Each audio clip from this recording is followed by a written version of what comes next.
तर एक मोठी ब्रेकिंग न्यूज समोर येते। मातोश्री परिसरातल्या ड्रोनवर पोलिसांचं स्पष्टीकरण आलंय। MMRDA ने परवानगी घेऊन हा ड्रोन उडवलेला आहे असं स्पष्टीकरण पोलिसांकडून देण्यात आलंय। परिसरातल्या सर्वेसाठी परवानगी घेतली आणि त्यानंतर हे ड्रोन BKC वर उडवण्यात आलं। BKC खेरवाडी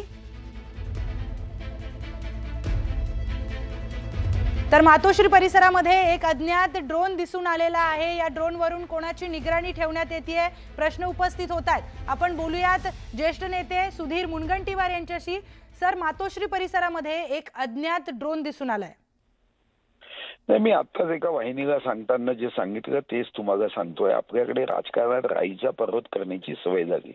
खरं तर कोणतीही घटना आपल्या दृष्टिक्षेपात आली तर माहिती घेणं गरजेचं होतं। ड्रोननी कोणाचीही टेहळणी करता येत नाही, याच्यात काही राजकारण असण्याचं कारण नाही।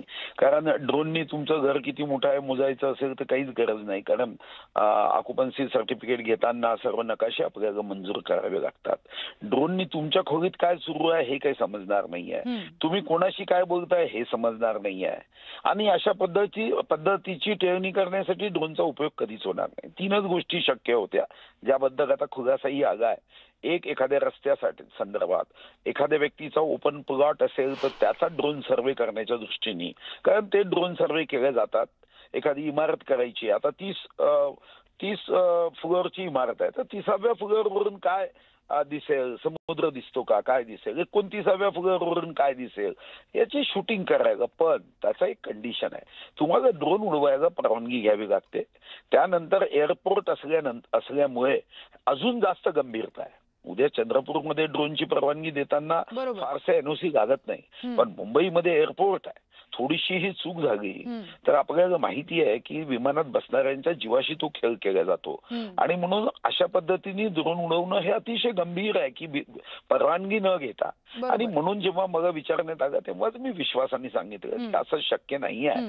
पण अनेकदा होतं की एक नौका सायंटिस्ट दुर्बीन घेऊन बसला आणि एकदम अचानक तो जोरजोराने ओरडायला लागला की आकाशामध्ये खूप मोठं तुफान आहे, आता हे ब्रह्मांड अडचणीत आलं। दुसरा जो सायंटिस्ट होता, जो अनुभवी होता, तो आला, तो म्हणाला अरे काही जागा नाही, हा जो काच आहे भिंगाचा, याचा जो काच आहे त्याच्यावर एक माशी बसली आहे आणि त्या माशीचे पंख फडफडल्या जात आहे आणि त्या फडफडलेल्या पंखामुळे तुला वाटतंय की आकाशामध्ये काहीतरी आता घटित घडतंय, आता ब्रह्मांड बुडतंय। तर आपल्याकडे निश्चितच सुधीरजी, तर या ड्रोनद्वारे नेमकं काय पाहणी करण्यात येत होती, आता बघूयात काय नेमकं होत आहे। धन्यवाद आपण दिलेल्या माहितीसाठी।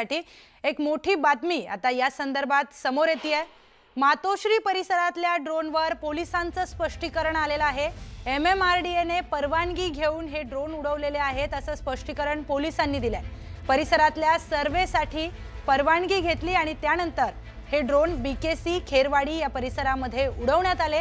मुंबई पोलिसांकडून हे स्पष्टीकरण देण्यात आलंय। तर MMRDA ने परवानगी घेऊन हे ड्रोन उडवलेत अशी माहिती समोर येते। आपण या संदर्भातच बोलूयात आपले प्रतिनिधी सुमित सावंत यांच्याशी। सुमित, BKC आणि खेरवाडी हा सगळा परिसर म्हणजे मातोश्रीच्या मधलाच भाग आहे आणि या परिसरामध्ये ड्रोनद्वारे निगराणी नाही तर तिथे सर्वेक्षण करायचं होतं म्हणून ड्रोन उडवण्यात आलेला होता असं पोलिसांकडून सध्या स्पष्टीकरण दिलं जात आहे। अर्थात दुसऱ्या बाजूला मातोश्रीमधूनच हे व्हिडिओ आता येतात, कारण मातोश्रीच्या आतूनच हे व्हिडिओ दोन्ही घेतलेले आहेत। मातोश्री दुसरा भाग आहे जी आता मोठी इमारत आहे, एक 7 ते 8 मधली इमारत आहे आणि त्या इमारतीमधून हे व्हिडिओ काढलेले आहेत। आता पोलिसांचं हे म्हणणं आहे की आम्ही तिथे त्या सगळ्या परिसरामध्ये MMRDA ने सर्वेक्षण करण्यासाठी आमच्याकडून परवानगी घेतली आहे खेरवाडी आणि BKC परिसरात, त्यामुळे हे ड्रोन उडवलंय। पण दुसऱ्या बाजूला शिवसैनिकांकडून आरोप होतात, त्यामुळे आता नेमकं काय प्रकरण आहे हे कदाचित त्याला आणखी काही वेगळं वळण लागण्याची शक्यता आहे। बरोबर आहे सुमित, या प्रकरणामध्ये काय अपडेट समोर येत आहेत पाहणं महत्त्वाचं ठरणार आहे। धन्यवाद आपण दिलेल्या माहितीसाठी।